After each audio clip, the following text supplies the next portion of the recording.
Hi, my name is Portia Billups, and this is my informational speech. Mama, everything hurts. They're going to kill me. I can't breathe. I'm sure that by now most of us have seen the viral video in which George Floyd uttered those words before taking his final breaths. But we've seen things like this before, haven't we? We've heard the stories and seen the videos. Alton Sterling couldn't breathe, and neither could Eric Gardner. But something about George Floyd not being able to breathe felt different to a lot of people. His death in the midst of a global pandemic sparked the resurgence of the Black Lives Matter movement. Now, while the causes of this movement may seem familiar to others, the aftermath and the societal changes that we have seen since have been very, very different. It's important to know the history of the Black Lives Matter organization, so we're going to go through that. And then we're going to cover George Floyd, what happened and why. And then we're going to discuss all the changes as far as the use of social media, the allies that have been involved, and the protests. So the Black Lives Matter organization was founded in 2013 by two Black women, Patrice Kahn-Kohlers and Alicia Garza.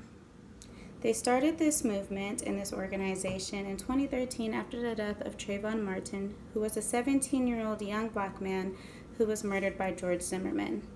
Nobody has had to answer for his death. The goal of the Black Lives Matter organization is to eradicate white supremacy and give Black people of all walks of life an equal opportunity in life. So now that we know what the Black Lives Matter organization and movement stands for, let's talk about George Floyd. So why did it seem so different with him? Maybe it's because he was unarmed. He had no weapons on him, which made him less of a threat. Maybe it's because we saw it on video. Seeing something like that and hearing something about it are two totally different feelings that you can get. He was placed in a kneeling chokehold for 8 minutes after being accused of using a counterfeit $20 bill. And it took 4 cops to murder him, and it took 4 days after his death for an arrest to be made. Since then, we've seen many differences. Every state in the United States of America has had at least one protest. According to Vox.com, which is a company that's been covering, many of the things going on surrounding this movement, there have been protests in London, Seoul, Sydney, Brussels, and that's just to name a few. These are protests that are being held all over the world, not just in our country, for something that happened in our country. As far as allies go, we've seen a lot of different allies. The witches have come out to protest and have shown their solidarity, as well as the Amish, Native Americans, Hispanics, old people, young people. It doesn't matter. So many people have been showing up for the protest, and TikTok and Instagram have become platforms and to document the protests and everything that we've been seeing.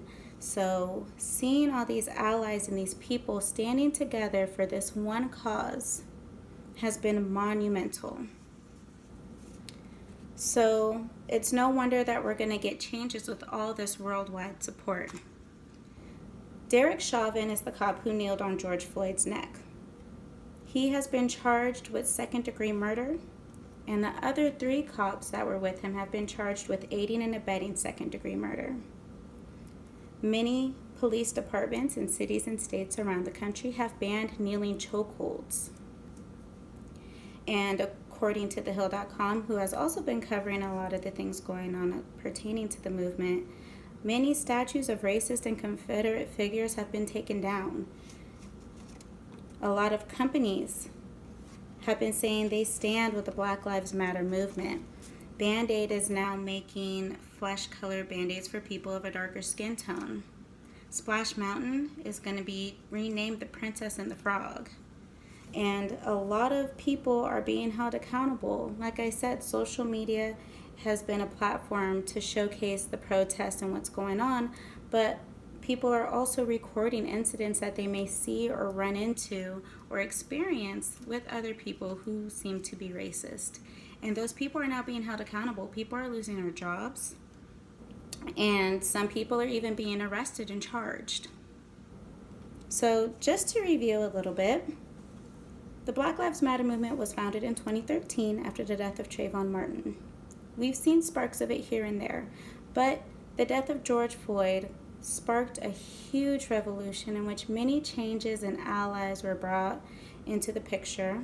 And then we have seen social media use become a platform to battle this. I'm not here to persuade anybody to take a side on this. I'm just here to give the information. But no matter where you stand on the side of the Black Lives Matter movement, whether you support it or you think it's silly, whatever the case may be, I think that we can all agree on one thing. Gianna Floyd, who was George Floyd's 6-year-old daughter, said it best when she said that daddy changed the world. And I believe that George Floyd did change the world. Thank you.